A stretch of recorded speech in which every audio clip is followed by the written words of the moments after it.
தல அஜித்தோட 59வது திரைப்படத்துக்கான shooting Ramoji film ஸ்டில்ல பயங்கர ஸ்பீடாக போயிட்டுருக்குங்க. யாருமே எதிர்பார்க்காத வகையில் நேற்று நைட்டு பார்த்தீங்கன்னா இந்த படத்தோட ஃபர்ஸ்ட் லுக் போஸ்டர் லான்ச் பண்ணாங்க. போஸ்டர் மட்டும் இல்லாமல் பேரையும் ரிவீல் பண்ணியிருக்காங்க. நேர்கொண்ட பார்வை, இதுதான் இந்த படத்தோட பேர். போஸ்டர் மொத்தமும் பிளாக் அண்ட் ஒயிட்டில் இருக்குது. தல அஜித் பார்த்தீங்கன்னா ஒரு பிளாக் கலர் வக்கீல் கோட் போட்டு முறைச்சி பார்த்துட்டு இருக்காரு. அவருக்கு கீழே 3 பெண்கள் பார்த்தீங்கன்னா குற்றவாளி கூண்டில் நின்றுட்டு இருக்கிற மாதிரி இருக்குது. அதுக்கும் கீழே நேர்கொண்ட பார்வை அப்படின்னு போட்டிருக்காங்க. இந்த படம் பார்த்தீங்கன்னா ஹிந்தியில் சூப்பர் டூப்பர் ஹிட்டான பிங்க் படத்தோட ரீமேக். அதில் அமிதாப் பச்சன் நடித்த கதாபாத்திரத்தில் தான் தல அஜித் இப்போ நடிச்சிட்டு இருக்காரு. நேர்கொண்ட பார்வை திரைப்படத்தின் ஃபர்ஸ்ட் லுக் போஸ்டர் கூட பிங்க் படத்தோட ஃபர்ஸ்ட் லுக் போஸ்டர் ரெஃபரன்ஸாக வச்சு தான் எடுத்திருக்காங்க. கிட்டத்தட்ட அதே மாதிரி தான் போஸ்டர் இருக்குது. ஒருவேளை ஒரிஜினலை டிஸ்டர்ப் பண்ண வேணாம், அதை மாற்ற வேணாம்னு நினச்சிருக்கலாம். ஆனால் என்ன ஆச்சரியம்னா இந்த படத்தோட ஷூட்டிங் ஸ்டார்ட் ஆகி மொத்தமே 1.5 மாதம் தாங்க ஆகுது.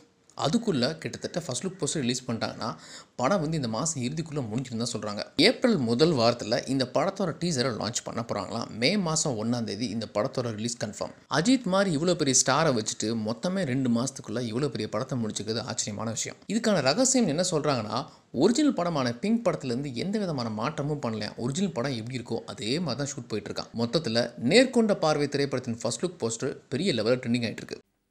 ஹாய் வியூவர்ஸ், உங்களுடைய போரிங் டைமை என்டர்டைன்மெண்ட்டாக மாற்றுறதுக்கு மறக்காமல் தமிழ் காசிப் சேனலை சப்ஸ்கிரைப் பண்ணுங்கள்.